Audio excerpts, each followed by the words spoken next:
আজকে আমি বানাবো মুগ ডালের কচুরি। তার জন্য আমি ময়দাটা মেখে নিয়েছি ময়াম দিয়ে, আর মুগ ডাল, কাঁচা লঙ্কা আর আদা আমি একসাথে পেস্ট করে নিয়েছি। ডালটা আগে ভেজে নিয়েছিলাম, পেস্ট করে নিয়েছি। লাগছে নুন, হলুদ, চিনি, হিং, আর লাগছে ময়দা। এখন পুরটা আমি আগে বানিয়ে নেব। লাগছে, আমি এখন কড়াইতে সাদা তেল দেব।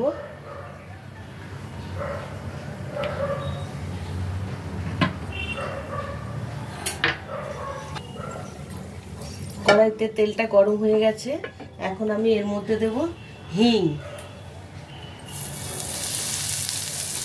হিংটা দিয়ে আমি এই ডাল বাটাটা দিয়ে দেব।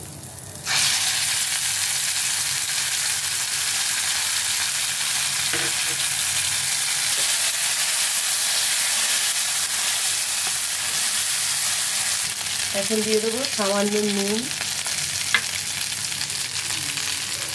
দেবো একটু হলুদ গুঁড়ো, আর দেবো 1 চামচ চিনি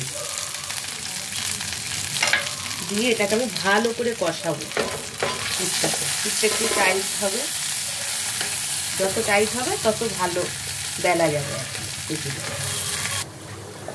পুরটা রেডি হয়ে গেছে, এখন আমি আরও একটু হিং দিয়ে দেবো। শেষে হিংটা দিলে গন্ধটা খুব ভালো থাকে, তার জন্য আমি হিংটা দিলাম। এখন আমি এটা নেড়ে চেড়ে নামিয়ে নেব। এই পুরটা ঠান্ডা হলে ওর ভিতরে দিতে খুব সুবিধা হয়, আমি একটু ঠান্ডা করে নেব। এখন গ্যাসটা বন্ধ করে আমি পুরটা নামিয়ে নিচ্ছি। এই যে পুরটা রেডি হয়ে গেছে, এখন আমি এই লেচির মধ্যে ঢুকিয়ে দেব। কিভাবে পুরটা রাখছি এর মধ্যে, এটাই মেন। এটা দেখুন, এই পুরটা নিয়ে আমি এর মধ্যে দিয়ে দিলাম।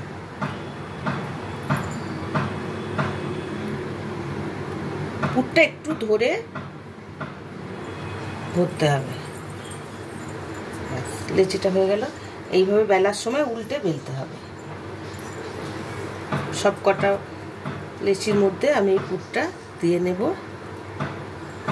দেখে নিন, ঠিক এইভাবে আস্তে আস্তে এটাকে একসাথে নিয়ে এরকম মুড়ে দেবেন। দিয়ে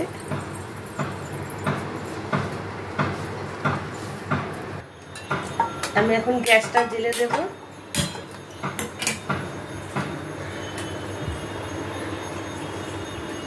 তেলটা গরম হতে থাক, এটা একটু বেশি তেল লাগবে, ডুবো তেলেই ভাজতে হবে। তেলটা গরম হোক, এর মধ্যে আমি বেলে না, আমি এগুলো ময়দা দিয়ে বেলবো। ময়দা দিয়ে বেললে খুব ভালো হয়। বেলনাটা কিন্তু একটু আস্তে বেলতে হবে। আমরা রুটি যেমন চেপে বেলি, এটা অত চাপ দিলে হবে না, তাহলে পুরটা বেরিয়ে যাবে।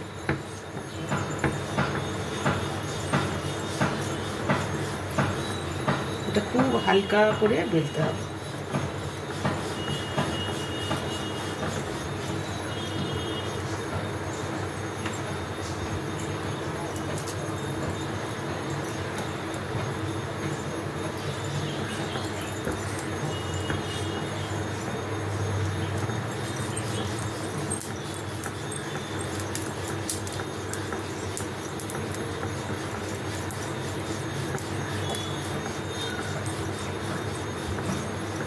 তেলটা গরম হোক, আমি একে একে ছেঁকে নেব। তেল গরম হয়ে গেছে, এখন আমি আস্তে করে ছেড়ে দিলাম।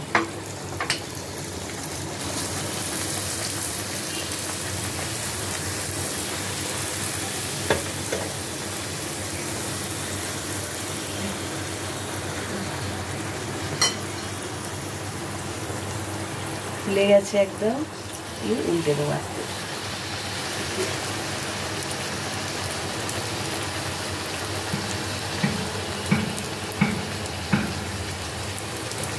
হয়ে গেছে।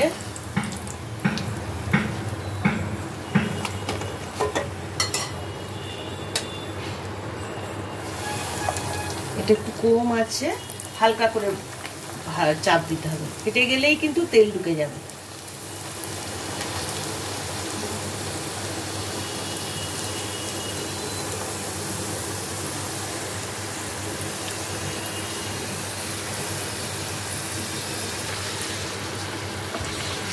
নেব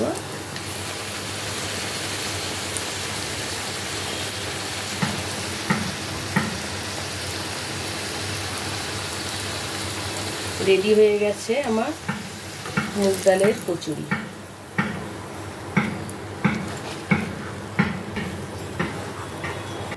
রেডি হয়ে গেছে মুগ ডালের কচুরি। আমি এটা আচার দিয়ে পরিবেশন করছি, কিন্তু এটা ছোলার ডাল, আলুর দম যে কোনো কিছুর সাথে খাওয়া যায়, কিন্তু আচার দিয়ে খুব ভালো লাগে। একদম বাড়িতে সবাই চেষ্টা করে দেখবেন মুগ ডালের কচুরি।